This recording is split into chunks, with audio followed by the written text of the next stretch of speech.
دوسری حدیث کا مطلب آخر تک عرض کر دیا گیا تھا، البتہ اس حدیث کی باب سے مناسبت نہیں بیان کی گئی تھی۔ آج اس کی مناسبت بھی سن لیجیے گا،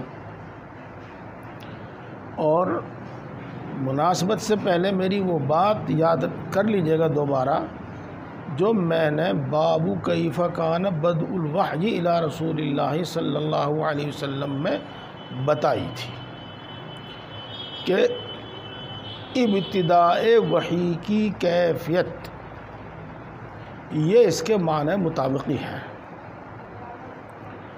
اور ابتداء وحی یہ اس کے معنی تضمنی ہے، اور وحی یہ بھی معنی تضمنی ہے، اور اسی سے ثابت ہوتا ہے رسول اللہ صلی اللہ علیہ وسلم کا نبی ہونا، وہ اس کے معنی التزامی ہے۔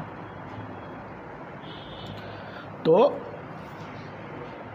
جیسا کہ بتایا گیا تھا کہ امام بخاری علیہ رحمہ صرف حدیث روایت نہیں کرتے، بلکہ وہ اس سے استنباط اور استخراج بھی کرتے ہیں، لہذا وہ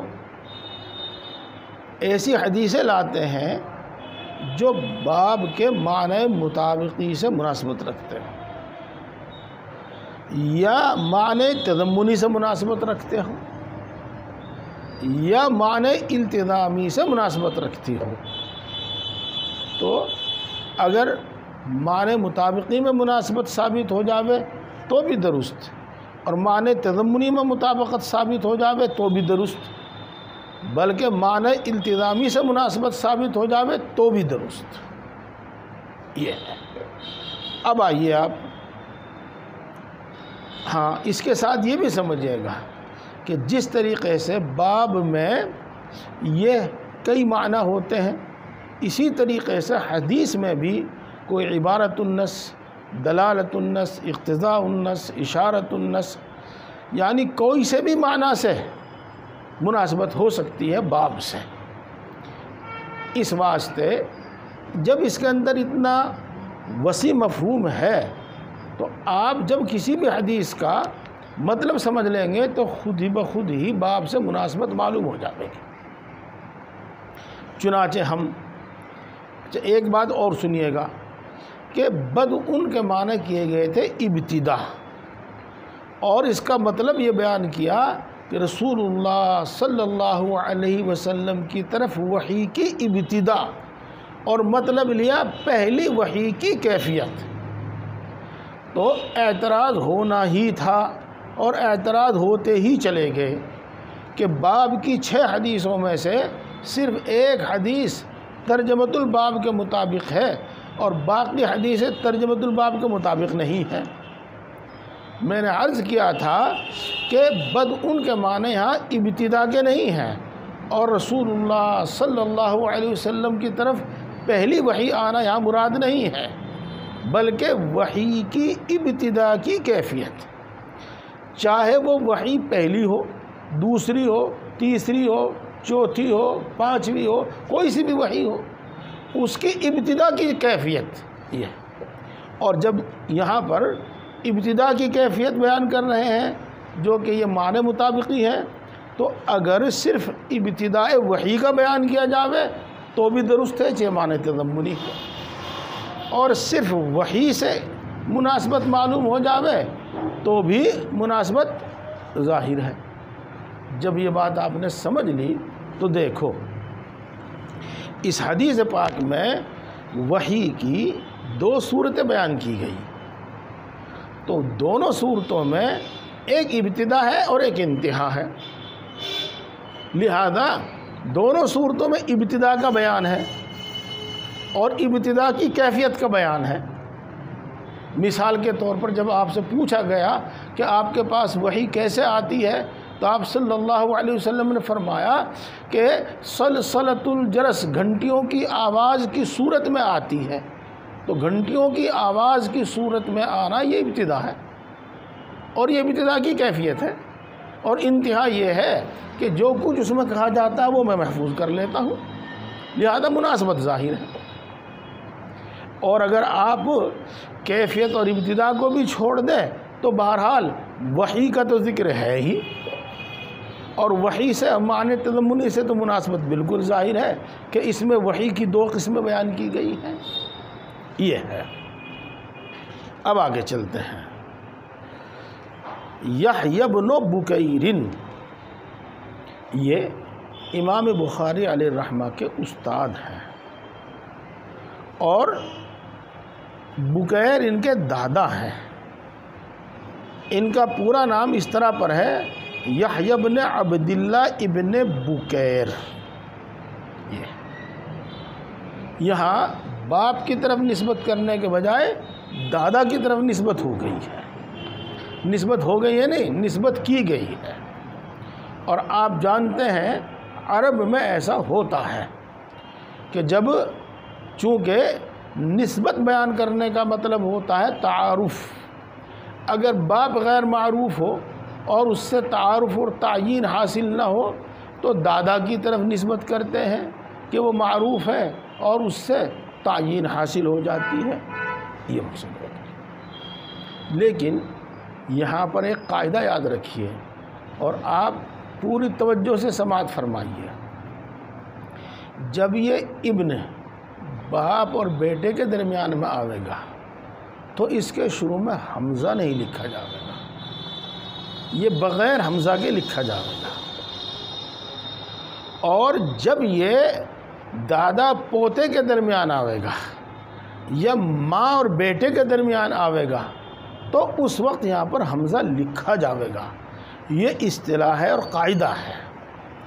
جیسا کہ آپ نے عبداللہ ابن ابی ابن سلول، تو سلول اس کی ماں کا نام ہے، تو وہاں پر حمزہ کے ساتھ لکھنا ضروری ہے ابن کو۔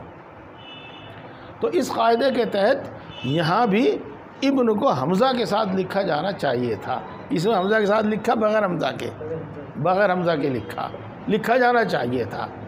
اب یہ کس وجہ سے چھوٹ گیا، بہرحال اس کی تعیین مشکل ہے۔ اور وہی بات جو میں بار بار آپ کے سامنے عرض کر دوں، اگر نقل صحیح ہے تو ٹھیک، اور نہیں تو عقل کے گھوڑے تو جتنے چاہے دوڑا لو۔ اپنا گھوڑا بڑا مضبوط ہے، میدان بڑا وسیع ہے، نہ معلوم کتنے احتمالات پیدا کر دے گا وہ۔ لہذا بس یہی کہا جائے گا کہ قاعدے کے مطابق یہاں ابن بکیر ہونا چاہیے۔ یحییٰ ابن بکیر یہ امام بخاری کے استاد ہیں، اور آپ جانتے ہیں کہ امام بخاری ضعیف روات کی حدیث صحیح بخاری میں نہیں لاتے، لیکن یحییٰ ابن بکیر پر محدثین نے کلام کیا ہے، اور امام نسائی علیہ الرحمہ نے تو ان کو ضعیف قرار دے دیا ہے۔ لیکن علامہ ابن ذہبی نے، یہ کہ حافظ ذہبی نے امام نسائی کی جرح کو رد کیا ہے، اور یہ کہا ہے کہ میں نہیں سمجھتا کہ امام نسائی نے یحییٰ ابن بکیر کو ضعیف کیوں کر قرار دیا یہ۔ اور ابن حبان نے یحییٰ ابن بکیر کو ثقات میں شمار کیا ہے، اور اپنی کتاب الثقات میں ان کا ذکر کیا ہے۔ اور یہ لیث جو آ رہے ہیں آگے، لیث جو یحییٰ ابن بکیر کے استاد ہیں، یہ ان کے ساتھ چپکے رہتے تھے، سفر و حضر میں ان کے ساتھ رہتے تھے۔ اب آگے چلتے ہیں۔ اللیث، یہاں پر صرف نام ذکر کیا ہے، ان کی والدیت بھی کوئی ذکر نہیں کی ہے۔ یہ ہے لیث ابن سعد ابن عبد الرحمن فہمی، مصر کے رہنے والے ہیں، اور مصر کے مضافات میں ایک بستی ہے قلقشندہ، وہاں کے یہ رہنے والے ہیں۔ اور علمی دنیا میں لیث ابن سعد بڑی شہرت رکھتے ہیں، یہ حدیث و فقہ دونوں میں امامت کے درجے پر فائز ہیں، اور یہ مجتہدین میں سے ہیں۔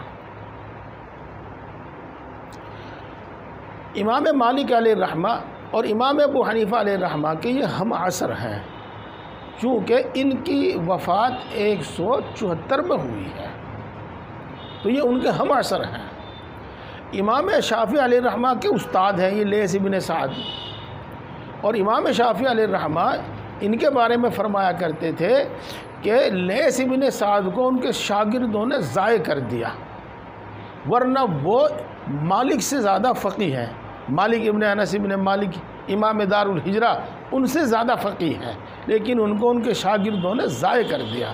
اور ضائع کرنے کا مطلب یہ ہے کہ ان کے علوم کو مدون نہیں کیا اور ان کے علوم کی آگے اشاعت نہیں کی، یہ ہے۔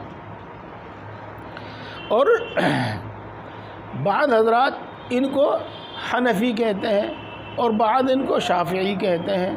تو اس سلسلے میں نے عرض کیا تھا کہ یہ وہ زمانہ تھا جس میں تقلید شخصی کا رواج عام نہیں تھا، بلکہ عموماً مجتہد ہوتے تھے، ائمہ حفاظ حدیث مجتہد ہوتے تھے۔ تو لیث ابن سعد خود مجتہد ہیں، لیکن جن ائمہ متبوعین میں سے، ائمہ اربعہ میں سے جن کے ساتھ زیادہ اتفاق ہے تو ان کے ساتھ لوگوں نے ان کی طرف ان کی نسبت کر دی، تو زیادہ تر لوگ ان کو حنفی بولتے ہیں۔ اور وجہ اس کی یہ ہے کہ یہ امام ابو حنیفہ علیہ الرحمہ سے بے حد عقیدت رکھتے تھے۔ جب بھی ان کو معلوم ہوتا تھا کہ ابو حنیفہ حج کے لیے جا رہے ہیں تو یہ بھی سفر حج کے لیے روانہ ہو جاتے تھے، اور مدت اقامت میں مکہ میں مدینہ میں مدت اقامت میں امام ابو حنیفہ علیہ الرحمہ سے استفادہ کرتے تھے، اور بہت زیادہ احترام اور بہت زیادہ تعریف کرتے تھے یہ امام ابو حنیفہ علیہ الرحمہ کی۔ بہرحال یہ ہے لیث ابن سعد ابن عبد الرحمن فہمی۔ عن عقیل، عقیل یہ تصغیر کے ساتھ ہے اور بین سطور لکھا ہے، اور مشہور حضرات یوں فرماتے ہیں کہ عقیل تصغیر کے ساتھ پوری بخاری میں یہی ایک شخص ہے اور کوئی دوسرا راوی نہیں ہے تصغیر کے ساتھ۔ جہاں تصغیر کے ساتھ ان کا نام، جہاں تصغیر کے ساتھ عقیل آتا ہے تو یہی شخص مراد ہوتے ہیں، اور ان کا پورا نام ہے عقیل ابن خالد ابن عقیل، اور یہ بھی امام زہری کے بڑے پکے شاگرد ہیں، ان سے چمٹے رہنے والے شاگرد ہیں۔ اور امام زہری کے ابن شہاب زہری کی روایت بڑی مضبوطی سے نقل کرتے ہیں۔ ابن شہاب زہری آپ سنتے رہتے ہیں، اس سے پہلے بھی آپ نے ان کا ذکر خیر سنا ہے تدوین حدیث کے دوران۔ امام قاضی ابو بکر بن حازم حدیث پاک کے مدون اول ہیں، یہ ابن شہاب زہری مدون اول ہے۔ امام بخاری علیہ الرحمہ کی رائے یہ ہے کہ مدون اول ابن شہاب زہری ہیں، یہ ہے وہ ابن شہاب زہری جن کا آپ تذکرہ پہلے سن چکے ہیں۔ لیکن یہ بہت دور جا کے اپنے دادا پر دادا، بلکہ اس سے بھی آگے سگڑ دادا، ہگڑ دادا، نگڑ دادا کہاں جا کے منسوب ہیں یہ، اور ان کا پورا سلسلہ نسب اس طرح پر ہے: ابو بکر محمد ابن مسلم ابن عبید اللہ ابن عبداللہ ابن شہاب ابن عبداللہ ابن الحارث ابن زہری، اس طرح پر ہے یہ۔ تو اس وجہ سے اوپر جا کر شہاب کئی پشتوں کے بعد ان کے دادا جو ہے شہاب، ان کے نام کے ساتھ ان کی کنیت ہے، اور یہاں تک میں نے ان کا نسب اس لیے سنایا تاکہ آپ کو ابن شہاب کی کنیت کا بھی علم ہو جاوے اور یہ بھی معلوم ہو جاوے کہ زہری نسبت کیوں ہے ان کی، ان کو ابن شہاب زہری کیوں کہتے ہیں۔ اور یہ صغار تابعین میں سے ہے، انہوں نے صغار صحابہ اور کبار تابعین سے علم حاصل کیا ہے۔ عروہ ابن زبیر، عروہ کے بارے میں آپ تفصیل سے پڑھ چکے ہیں۔ یہ عروہ حضرت عائشہ رضی اللہ تعالی عنہ کے بھانجے ہیں۔ حضرت عائشہ رضی اللہ تعالی عنہ کی بہن اسماء بنت ابی بکر کے بیٹے ہیں، یہ ان کے بھانجے ہیں، اور حضرت عائشہ رضی اللہ تعالی عنہ کے خاص شاگرد ہیں۔ حضرت عائشہ اور ام المؤمنین کے بارے میں آپ سن چکے ہیں، بس یہاں پر ایک دوسری گفتگو ہے جس کی طرف آپ توجہ فرمائیں۔ حضرت عائشہ رضی اللہ تعالی عنہ کی ولادت رسول اللہ صلی اللہ علیہ وسلم کے نبی ہو جانے کے بھی 4 سال کے بعد ہوئی ہے۔ نبوت ملنے کے 4 سال کے بعد حضرت عائشہ رضی اللہ تعالیٰ عنہ پیدا ہوئی ہیں، جس کا مطلب یہ ہے کہ یہ واقعہ انہوں نے نہ تو اپنے آنکھوں سے دیکھا جتنا اس میں دیکھنے سے تعلق رکھتا ہے، اور نہ یہ واقعہ انہوں نے اپنے کانوں سے سنا جتنا اس سے سننے سے تعلق رکھتا ہے۔ لہذا اب اس میں 2 احتمال ہیں۔ ایک احتمال تو یہ ہے کہ خود رسول اللہ صلی اللہ علیہ وسلم سے یہ پورا واقعہ اسی تفصیل کے ساتھ سنا ہو۔ اگر ایسا ہے تو اس وقت یہ حدیث مسند ہے، حضرت عائشہ رضی اللہ تعالی عنہ کی مسند حدیث ہے یہ رسول اللہ صلی اللہ علیہ وسلم سے سن کر بیان کر رہی ہیں۔ اور یہاں ایک امکان یہ بھی ہے کہ حضور اکرم صلی اللہ علیہ وسلم کے علاوہ کسی اور صحابی سے یا صحابیہ سے انہوں نے یہ واقعہ سنا ہو اور ان سے سن کر بیان کیا ہو، تو اس صورت میں یہ مرسل صحابی ہے، مرسل صحابی۔ اور آپ کے سامنے عرض کیا گیا تھا کہ تمام ائمہ اور تمام فقہاء کے نزدیک مرسل صحابی حجت ہے، تو یا تو یہ مرسل صحابی عن صحابی ہے اور یا یہ مسند ہے، دونوں ہی احتمال اس میں ہیں، واللہ اعلم۔ ترجمہ اس کا ہو گیا تھا، اب تو ایک ایک جملے پر جو گفتگو ہونی ہے وہ ہوگی۔ انہا قالت اول ما بدی بھی رسول اللہ صلی اللہ علیہ وسلم من الوحی، تو آپ یہ سمجھیے گا کہ اول ما بدی بھی رسول اللہ صلی اللہ علیہ وسلم من الوحی مبتدا ہے، الرؤیا الصالحۃ فی النوم یہ خبر ہے، اور من الوحی یہ ما موصولہ کا بیان ہے۔ اور آپ جانتے ہیں، مجھے پرانا میرا طریقہ ہے، آپ کو معلوم ہے کہ میں من الوحی بیان کا ترجمہ ما موصولہ کے ساتھ ہی کر دیا کرتا ہوں، الگ سے اس کا ترجمہ نہیں کرتا۔ اب ترجمہ یہ ہوگا، سب سے پہلی وہ وحی جس وحی کے ذریعے رسول اللہ صلی اللہ علیہ وسلم پر وحی کی ابتدا ہوئی۔ بس اب من الوحی کا ترجمہ سے اور ما کرتمہ چیز سے یہ کرنے کی ضرورت نہیں ہے۔ اس ترجمے سے آپ یہ سمجھ گئے کہ الرؤیا الصالحہ وحی ہے، یہ سمجھ گئے آپ کہ الرؤیا الصالحہ وحی ہے۔ اور اس میں کوئی شک نہیں ہے کہ انبیاء کرام علیہم السلام کے رؤیا وحی ہیں۔ ایک تو یہی حدیث اس پر صراحتاً دلالت کرتی ہے، اور ایک آیت شریفہ اس پر صراحتاً دلالت کرتی ہے، جیسا کہ وہ آیت شریفہ آپ نے پڑھی ہے۔ حضرت ابراہیم علیہ السلام اپنے بیٹے سے کہتے ہیں، فلما بلغ معه السعی قال یا بنی انی ارا فی المنام انی اذبحک۔ دیکھو حضرت ابراہیم علیہ السلام صاف کہہ رہے ہیں کہ میں نے خواب میں تم کو ذبح کرتے ہوئے دیکھا ہے اپنے آپ کو۔ تو اس کے بعد حضرت اسماعیل علیہ السلام جو جواب دیتے ہیں وہ یہ ہے، یا ابت افعل ما تؤمر۔ یہاں یہ نہیں فرمایا اسماعیل علیہ السلام نے کہ جو آپ نے دیکھا آپ وہ کر گزریے، بلکہ یہ کہا کہ جس کا آپ کو حکم کیا گیا آپ وہ کر گزریے۔ تو معلوم یہ ہوا کہ یہ خواب ایسا ہی ہے جیسا کہ جبریل امین کے ذریعے یا کسی اور واسطے سے جو وحی کے طرق ہیں، کسی اور طریقے سے جو وحی آوے، جو حکم آوے، اسی طریقے سے خواب میں جو حکم دیا گیا ہے وہ بھی اسی درجے کا ہے، اسی طرح کا ہے۔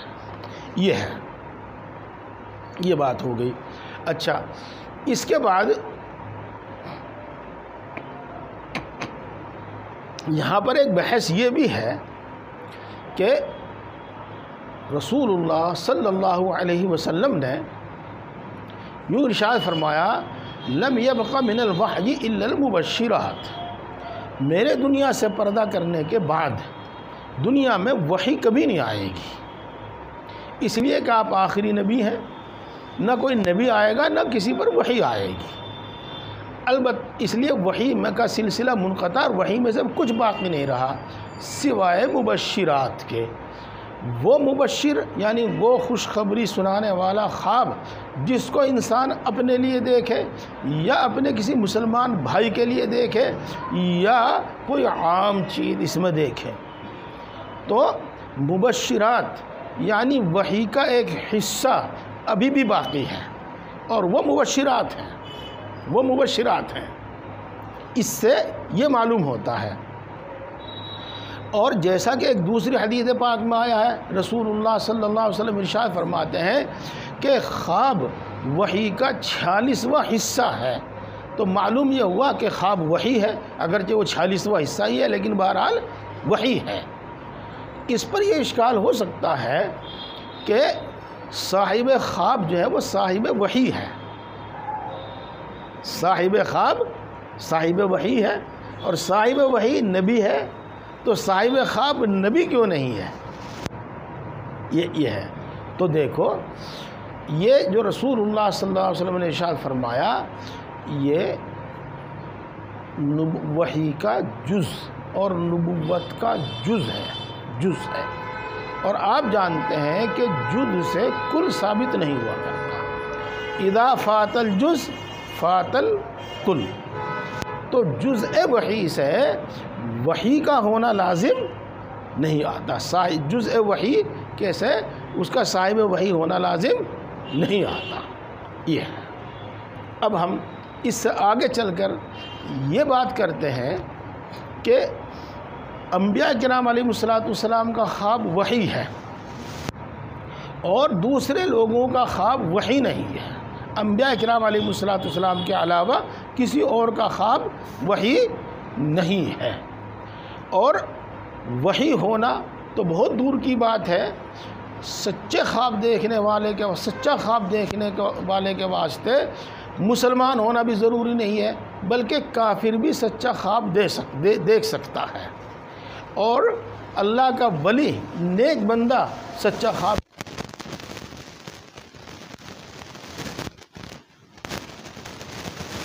دیکھ سکتا ہے۔ جیسا کہ سورہ یوسف میں آپ نے پڑھا ہے کہ حضرت یوسف علیہ السلام جب جیل میں تھے تو ان کے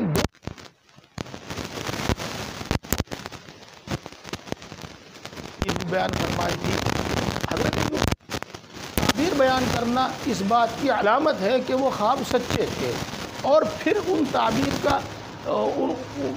کا واقع ہونا یعنی اسی طرح ہونا جیسے خواب میں دیکھا تھا، جیسا کہ تعبیر بتائی تھی، اس کا مطلب یہ ہے کہ وہ خواب سچے تھے۔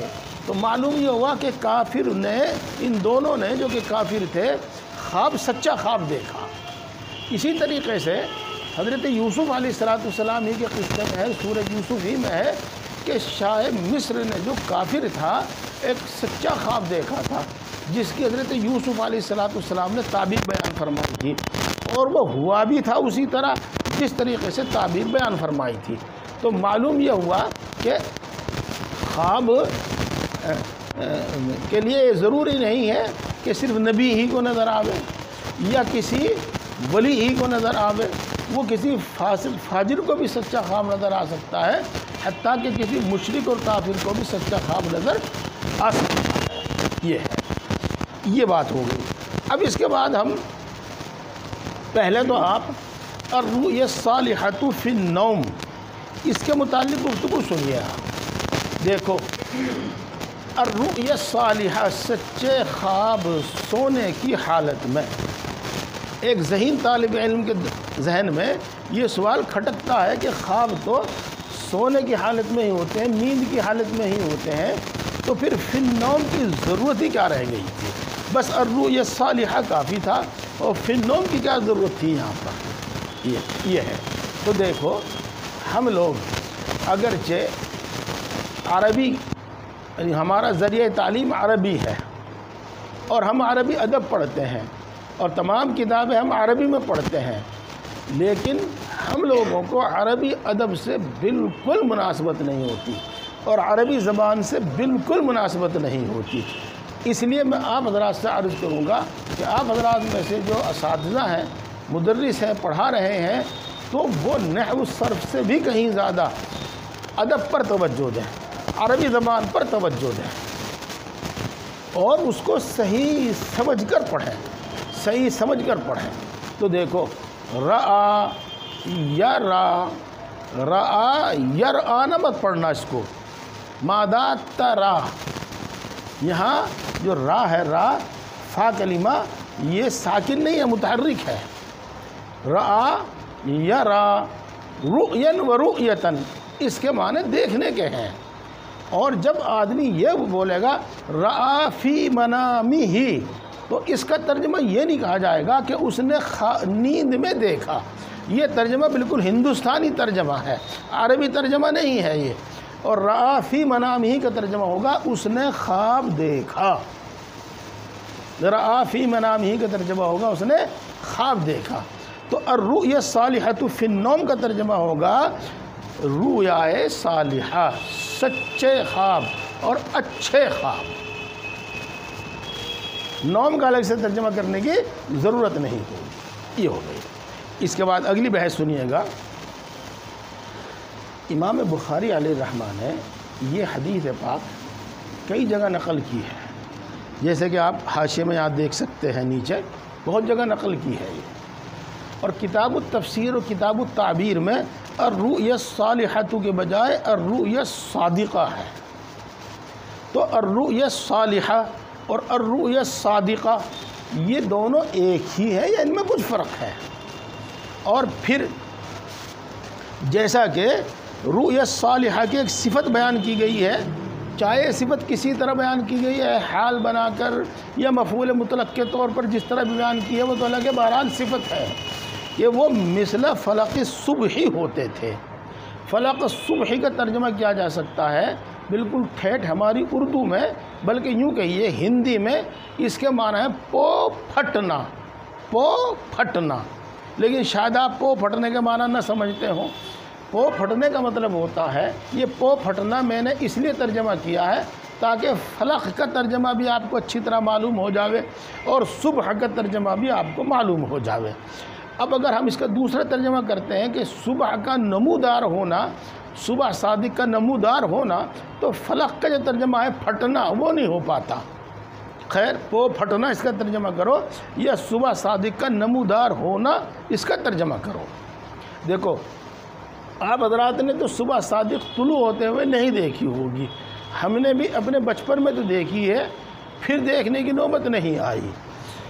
آپ نے کتابوں میں پڑھا ہے کہ پہلے ایک روشنی ہوتی ہے اور کچھ ہی دیر کے بعد وہ روشنی غائب ہو جاتی ہے اور اس کو صبح قادم کہتے ہیں، اور اس کے بعد پھر ایک روشنی ہوتی ہے اور وہ روشنی لمحہ بلمحہ بڑھتی رہتی ہے۔ تو اس روشنی کو دیکھ کر جاننے والے کے دل میں کوئی شک و شبہ نہیں ہوتا اس میں کہ اب صبح صادق ہو چکی ہے، یعنی وہ صبح صادق کی بالکل صاف علامت ہے۔ لہذا مثل فلق الصبح کا ترجمہ ہوگا الرؤیا الواضحہ، وہ خواب جو بالکل واضح ہے۔ تو اب رؤیا کی تین صفت ہو گئی، الرؤیا الواضحہ، الرؤیا الصادقہ، الرؤیا الصالحہ۔ تو ان میں کوئی فرق ہے؟ یہ سب ایک ہی معنی اور مفہوم کو ادا کرتے ہیں۔ تو دیکھو ان میں تینوں میں فرق ہے، تینوں میں فرق ہے اپنی صفت کے اعتبار سے۔ جب کہا جاوے گا الرؤیا الواضحہ تو اس کا مطلب یہ ہوگا کہ وہ خواب جو تعبیر کا محتاج نہ ہو، اس کی تعبیر بالکل واضح اور صاف ہو اور وہ تعبیر کا محتاج نہ ہو، اور پھر اس کی ضد جو ہوگی وہ غیر واضحہ ہوگی، یعنی جو تعبیر کا محتاج ہو۔ یہاں سے اگرچہ آپ کو بات سمجھ میں آ گئی ہوگی، لیکن میں مثال دے کر آپ کو بتلاتا ہوں۔ مثال کے طور پر کوئی شخص یہ خواب دیکھے کہ اس کی بیٹھک میں ڈی ایم صاحب پہنچے اور یہ خواب سچا ہو، تو یہی خواب اب اس کو بیداری میں نظر آوے 2 دن کے بعد، 4 دن کے بعد، 6 دن کے بعد ڈی ایم صاحب اس کے مہمان خانے میں پہنچے، تو یہ ایسا خواب ہے جو تعبیر کا محتاج نہیں، جیسے دیکھا ویسا ہی بیداری میں ہوا۔ اور غیر واضحہ جو تعبیر کا محتاج ہوتا ہے، مثال کے طور پر آپ یہ دیکھیں کہ آپ کے مہمان خانے میں ایک شیر داخل ہوا تو یہ خواب ہے جو تعبیر کا محتاج ہے اور یہ غیر واضحہ ہے۔ عام طور سے شیر کی تعبیر کی جاتی ہے دبنگ قسم کے لوگ ہیں، جیسے ہماری اردو میں کہتے ہیں دادا قسم کے لوگ، طاقتور قسم کے لوگ، اور وہ آج کے عرف میں نیتا صاحب بھی ہو سکتے ہیں اور وہ منتری صاحب بھی ہو سکتے ہیں اور وہ حکومت میں کسی بڑے عہدے پر فائز بھی ہو سکتے ہیں۔ یہ شعر کی تعبیر ہے۔ تو اب مثال کے طور پر چند دن کے بعد ڈی ایم صاحب آپ کے مہمان خانے میں آویں تو یہ اس کی تعبیر ہے، لیکن یہ خواب واضح نہیں ہے، غیر واضح ہے۔ اول تو بات اسی سے سمجھ میں آ گئی ہوگی، لیکن ایک دوسری مثال میں آپ کو اور دے دوں، اس سے بھی بات اچھی طرح سمجھ میں آ جاوے گی۔ بات رؤیا صالحہ کی ہے تو آ جائے گی۔ آپ خواب میں دیکھیں کہ اپنے کمرے میں داخل ہوئے اور آپ کی بیوی اسی چارپائی پر بیٹھی ہوئی ہے جس پر وہ سوتی ہے، اور آپ دیکھتے ہیں کہ بیوی نے بچی جنم دی ہے، بچی کو جنم دیا ہے، یہ ہے تو غالب گمان یہ ہے کہ اسی طرح ہوگا۔ یہ خواب بالکل واضح ہے اور غالب گمان یہ ہے کہ اسی طرح ہوگا۔ جب وہ اپنی بچی کو جنم دے گی تو آپ اس کمرے میں داخل ہوں گے اور جس طرح آپ نے خواب میں اس کو بیٹھے ہوئے دیکھا تھا اسی طرح سے آپ اس کو بیٹھے ہوئے دیکھیں گے، اور جس طرح آپ نے بچی کو لیٹے ہوئے دیکھا تھا اسی طرح بچی کو آپ لیٹے ہوئے دیکھیں گے۔ تو یہ خواب واضحہ ہے، اور ایک غیر واضحہ ہوگا اور وہ یہی ہو جائے گا۔ مثال کے طور پر آپ نہ تو اپنا کمرہ دیکھتے ہیں نہ اپنی بیوی دیکھتے ہیں، بس یہ دیکھتے ہیں کہ آپ کی بیوی نے لڑکی کو جنم دیا، یا مثلاً یہ دیکھتے ہیں کہ آپ کی بیوی نے لڑکے کو جنم دیا، یہ ہے۔ تو اب یہ خواب غیر واضح ہے اور تعبیر کا محتاج ہے۔ عام طور سے اس کی تعبیر یہ ہے کہ اگر لڑکی پیدا ہوئی ہے تو کوئی خوشی ملنے والی ہے، اور اگر لڑکا پیدا ہوا ہے تو کوئی رنج و غم اور تکلیف پہنچنے والی ہے۔ تو اب واضحہ اور غیر واضحہ آپ کو خوب اچھی طریقے سے سمجھ میں آ گئے ہوں گے۔ اب رہ گئے صالحہ۔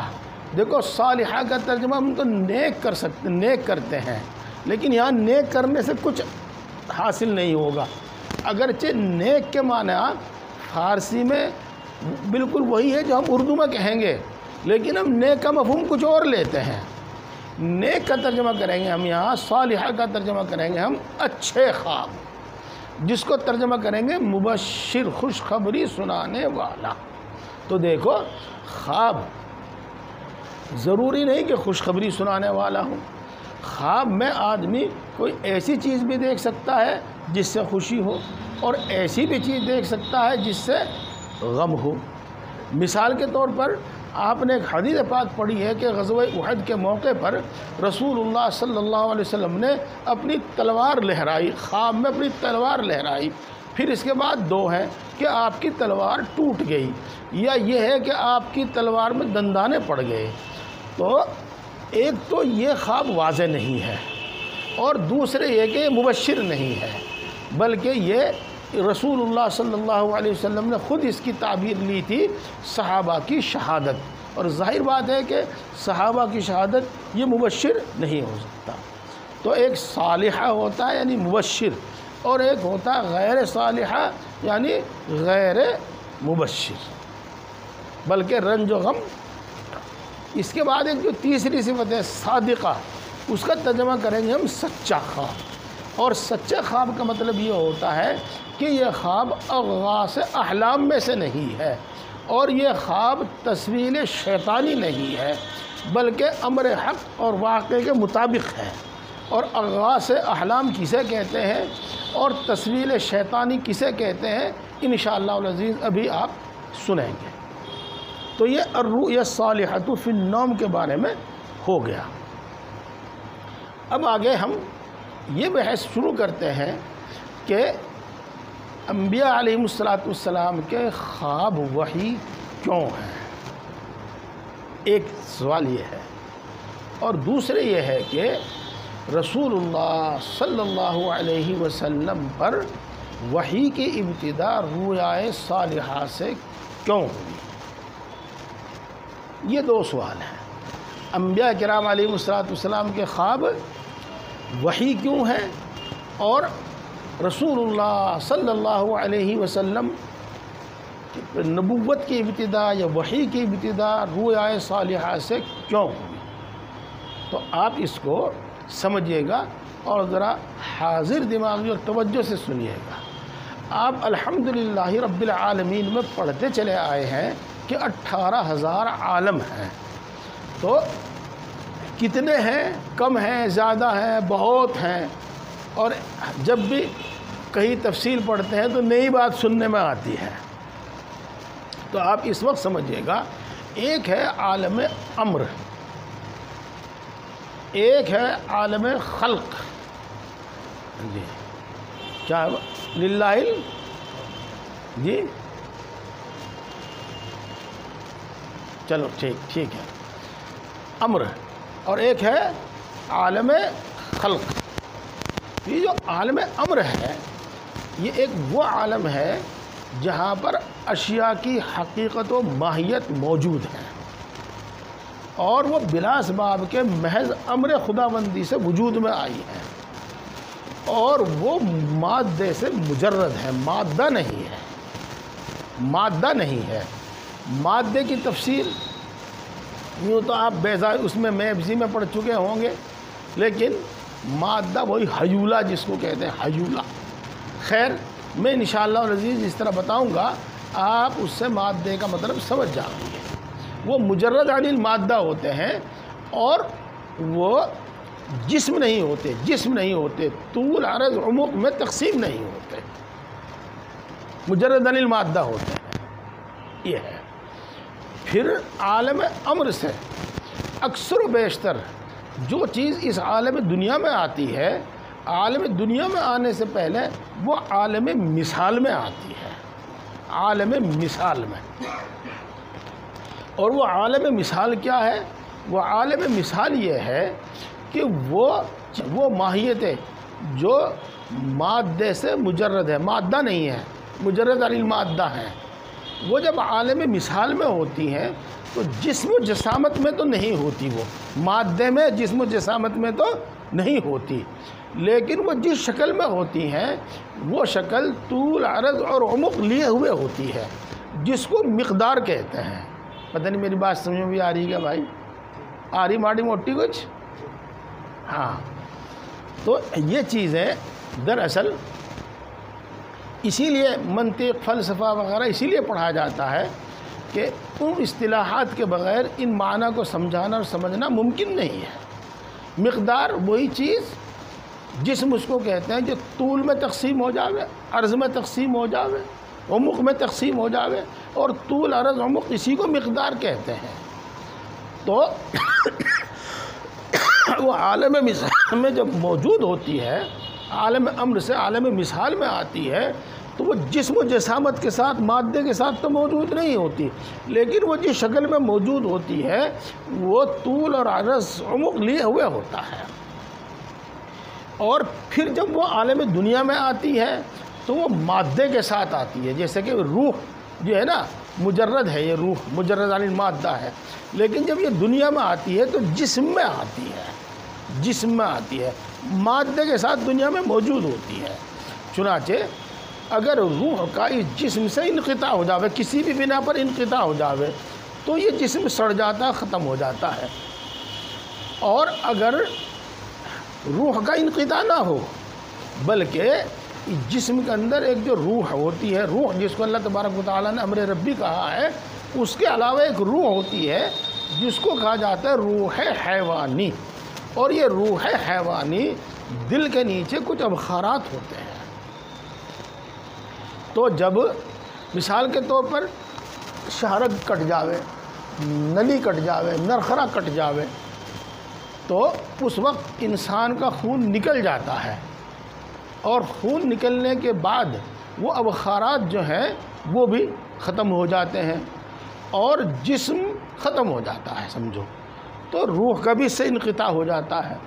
تو بہرحال روح جب موجود ہوتی ہے اس عالم دنیا میں تو جسم و جسامت اور مادے کے ساتھ موجود ہوتی ہے۔ یہ بات بھی آپ کے سمجھ میں آ گئی؟ ہاں۔ تو جو عالم مثال ہے وہ عالم امر سے بھی مناسبت رکھتا ہے کہ وہاں جو چیز موجود ہوتی ہے وہ مجرد عن المادہ ہوتی ہے،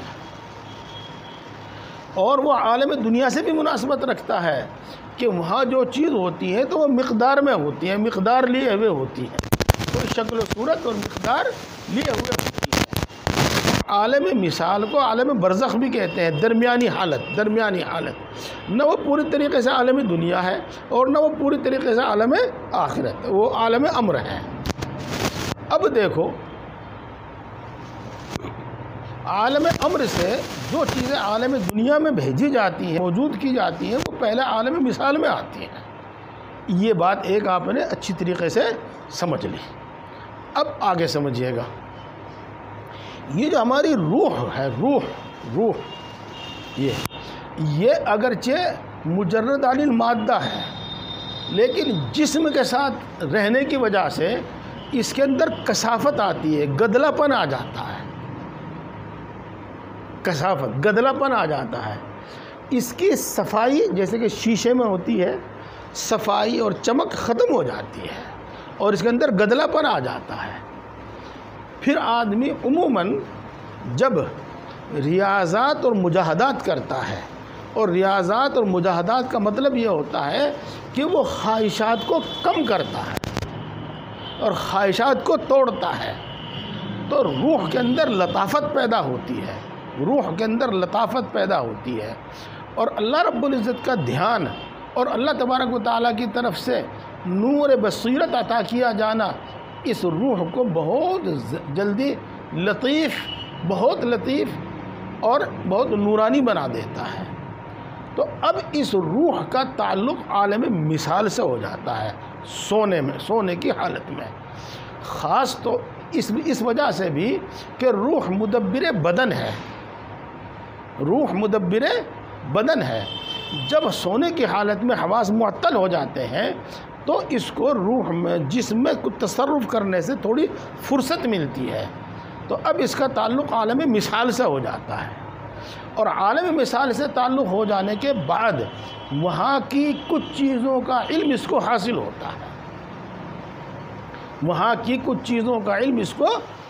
ہوتا ہے، اور وہ حاصل بھی اسی طرح ہوتا ہے جیسے کہ آپ وحی میں سن چکے ہیں، کبھی وہ اللہ تبارک و تعالیٰ کی طرف سے حاصل ہوتا ہے، اور یہ خواب اتنا واضح ہوتا ہے جس کی عام طور سے تعبیر کی ضرورت نہیں ہوتی، سچا تو ہوتا ہی ہے لیکن تعبیر کی ضرورت نہیں ہوتی، اور کبھی یہ فرشتے کے واسطے سے ہوتا ہے، یہ صادق ہوتا ہے، سچا ہوتا ہے، صالح مبشر ہو یا نہ ہو لیکن سچا ہوتا ہے، اتنا واضح نہیں ہوتا جتنا واضح وہ خواب ہوتا ہے جو من جانب اللہ ہوتا ہے۔ تو اب آپ سمجھ گئے کہ عالم مثال میں سے علم عطا کیا جاتا ہے اس روح کو، کبھی بواسطہ خداوندی، کبھی بواسطہ ملک فرشتہ، اور کبھی براہ راست اللہ تبارک و تعالیٰ کی طرف سے۔ تو یہ بالکل ایسا ہی ہو گیا جیسا کہ وحی بھیجی جاتی ہے نبی کے پاس، یہ براہ راست اللہ تبارک و تعالیٰ کی طرف سے اور یا کہ فرشتے کے واسطے سے۔ تو اس واسطے انبیاء کا خواب وحی ہوتا ہے۔ رہا غیر انبیاء کا خواب تو دیکھو ہوتا وہاں بھی اسی طریقے سے ہے، یعنی کبھی من جانب اللہ بھی ہوتا ہے اور کبھی من جانب فرشتہ، من جانب ملک بھی ہوتا ہے، لیکن یہ صلحاء لوگوں کے لیے ہوتا ہے، اتقیاء لوگوں کے لیے ہوتا ہے، اور عام طور سے چاہے وہ فاسق و فاجر ہو یا کافر و مشرک ہو، ان کی روح جس میں لطافت حاصل ہو جاوے کسی بھی بنا پر، وہ وہاں تصرف کر کے علم حاصل کرتی ہے، اور عام طور سے یہ خواب بڑا پیچیدہ ہوتا ہے۔ یہ خواب کی حقیقت ہے جو آپ نے ابھی تک سنی۔ اب اس کے ساتھ اور سنیے گا، اور وہ یہ ہے کہ آدمی دن بھر بہت کچھ دیکھتا ہے، بہت کچھ سوچتا ہے، تو وہ صورتیں اور وہ معانی اس کے قوت خیالیہ میں جمع رہتے ہیں، قوت خیالیہ میں جمع رہتے ہیں۔ پھر سونے کی حالت میں قوت خیالیہ ان میں تصرف کر کے ان کو صورتوں کی شکل میں اس کے سامنے پیش کر دیتی ہے، صورتوں کے سامنے پیش کرتی ہے، اور یہ سب اغاث احلام ہوتے ہیں، حقیقت الامر اور نفس الامر سے اس کا کوئی واسطہ نہیں ہوتا۔ اور اسی طریقے سے جس طریقے سے بیداری میں شیطان تصرف کرتا ہے اور انسان کے دل میں برے برے خیالات ڈالتا ہے، کبھی سونے کی حالت میں بھی وہ برے خیالات دل میں ڈالتا ہے، اور ان کو تسویل شیطانی کہتے ہیں۔ تو انبیاء کرام علیہ السلام کا جو خواب ہوتا ہے وہ گویا کہ من جانب اللہ ایک علم عطا کیا جاتا ہے وحی کو، یا فرشتے کی جانب سے ایک علم عطا کیا جاتا ہے روح کو، اور یہی وحی ہے۔ اس لیے انبیاء کا خواب وحی ہوتا ہے۔ یہاں یہ یاد رکھیے گا کہ انبیاء کرام علیہ السلام کے یہاں نہ تو تسویل شیطانی کا کوئی امکان ہے، اور نہ ہی قوت خیالیہ کے تصرف سے جو شکل نظر آئے اس کا کوئی امکان اور احتمال ہے، اس کا کوئی امکان اور احتمال نہیں ہے۔ اور ایک تیسری صورت جو رہ جاتی ہے کہ وہ روح خود تصرف کرے اور کوئی علم حاصل کرے، لیکن اس سے یہ بھی نہیں ہوتا، چونکہ اللہ تبارک و تعالیٰ خود ان کو ایک علم عطا کرتا ہے اور خود فرشتے کے ذریعے ان کو ایک علم عطا کیا جاتا ہے۔ تو یہ ہو گئی خواب کی حقیقت، اور اس سے آپ کو یہ بھی معلوم ہو گیا کہ انبیاء کرام علیہ السلام کا خواب وحی کیوں ہوتا ہے۔ یہ سے تو ماشاءاللہ سبھی بات آپ کے سمجھ میں آ گئی ہوگی۔ تو اب آپ یوں سمجھیے گا کہ اللہ تبارک و تعالیٰ نے ابراہیم علیہ السلام کو ایک خواب دکھایا، تو عالم مثال وہ جو کچھ عالم امر سے آیا، انہوں نے عالم مثال میں دیکھا کہ وہ اپنے بیٹے کو ذبح کر رہے ہیں، اور پھر وہ عالم دنیا میں اسی طرح ظاہر ہوا۔ یہ وحی اس کی خواب کی حقیقت بھی ہو گئی، اور یہ بھی معلوم ہوگا کہ انبیاء کا خواب وحی کیوں ہوتا ہے۔ اب اس کے بعد ایک بحث اور رہ جاتی ہے۔ کیا وقت ہو گیا؟ 7 بج گئے۔ چلو میں اس کو پوری کر دیتا ہوں، جلدی ہو جائے گا انشاءاللہ۔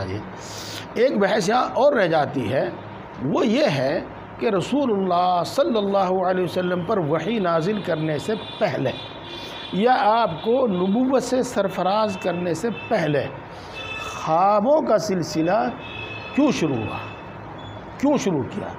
تو دیکھو، تقریباً وحی کا آنے سے پہلے 6 مہینے تک یہ سلسلہ جاری رہا، اور نبوت کی مدت 23 سال ہے، اور 6 مہینے کو 23 سال سے 46ویں نسبت ہے۔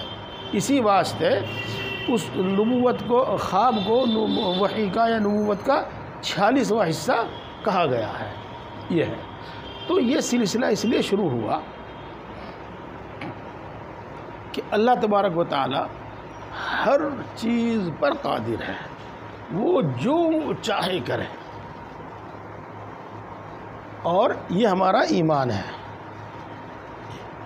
لیکن سنت اللہ یہ ہے کہ وہ دنیا میں تمام کام اسباب کے تحت کرتا ہے اور تدریج سے کرتا ہے۔ تمام کام اسباب کے تحت کرتا ہے اور تدریج سے کرتا ہے۔ دیکھو، اسباب کے تحت کرنے کی تو بہت ساری مثالیں ہیں، ان کی مثال دینے کی ضرورت نہیں ہے۔ البتہ تدریج کی میں مثال دے سکتا ہوں آپ کو۔ آپ پڑھتے ہیں کہ اللہ تبارک و تعالیٰ نے یہ آسمان و زمین 7 دن میں پیدا فرمائے، حالانکہ آن کے آن میں بھی پیدا فرما سکتے تھے۔ پہلے مادہ پیدا کیا، پھر اس کو اسی طرح چھوڑے رکھا، پھر اس کو پھیلا کر زمین بنا دی، پھر اس کو پھیلا کر آسمان بنا دیا، وغیرہ وغیرہ۔ یہ ہے، تو تمام کام اللہ تبارک و تعالیٰ اس دنیا میں اکثر و بیشتر، جس کو ہمارے ایک ساتھی کہا کرتے تھے 99.9 وہ اسباب کے تحت کرتا ہے اور بتدریج کرتا ہے۔ دیکھو، بات تو بالکل واضح ہو گئی، لیکن جب حضرت مریم علیہ السلام کو حضرت جبریل کی پھونک سے حمل ٹھہرا تو پھر اس میں دو روایتیں ہیں۔ ایک تو یہ کہ آنن فانن وہ حمل مکمل حمل ہو گیا، اور دوسری روایت ہے کہ آنن فانن وہ مکمل نہیں ہوا، بلکہ جس طریقے سے عام عورتوں کو 9 مہینے میں حمل مکمل ہوتا ہے، بچہ پیدا ہوتا ہے، اسی طرح یہ حمل مکمل ہوا اور اسی طرح بچہ پیدا ہوا۔ اور اگر اس کو مان لیا جائے تو بالکل ٹھیک ہے، اس میں کوئی شک و شبہ نہیں ہے، تو تدریج سے اور اسباب سے کرتا ہے۔ اب اللہ تبارک و تعالیٰ نے رسول اللہ صلی اللہ علیہ وسلم کو وحی اور نبوت عطا کرنے سے پہلے وحی سے مناسبت پیدا فرمائی اور بتدریج مناسبت پیدا فرمائی، اور بتدریج اس طرح پر کہ عالم غیب کہہ لیجیے گا، عالم مثال کو بھی اور عالم امر کو بھی۔ تو عالم غیب سے مناسبت اس طرح پیدا فرمائی کہ آپ کو پتھر سلام کرتا تھا، آپ کو درخت سلام کرتا تھا، جیسا کہ رسول اللہ صلی اللہ علیہ وسلم نے ارشاد فرمایا کہ مکہ مکرمہ کے ایک پتھر کو میں جانتا ہوں جو نبوت سے پہلے ہی مجھ کو سلام کیا کرتا تھا۔ تو اس طرح کے واقعات سے عالم غیب سے مناسبت پیدا کرنا مقصود تھا۔ اسی طریقے سے ایک حدیث پاک میں آتا ہے کہ رسول اللہ صلی اللہ علیہ وسلم اپنی تنہائیوں میں اکثر و بیشتر یہ سنا کرتے تھے، یا محمد قل الحمدللہ رب العالمین۔ کوئی کہنے والا نظر نہیں آتا تھا، لیکن یہ سنتے تھے، یا محمد قل الحمدللہ رب العالمین۔ تو اس طریقے سے وہ عالم غیب سے مناسبت کا سلسلہ شروع ہوا۔ پھر یہ سلسلہ شروع ہوا، پھر یہ خواب کا سلسلہ شروع ہوا، تاکہ عالم غیب سے اور عالم امر سے، یا یوں کہیے گا کہ وحی سے مناسبت پیدا ہو جائے۔ بھائی مجھے چھوڑنا ہی پڑے گا یہ انشاءاللہ، اس میں کا جو باقی رہ گیا وہ کل ہو جائے گا۔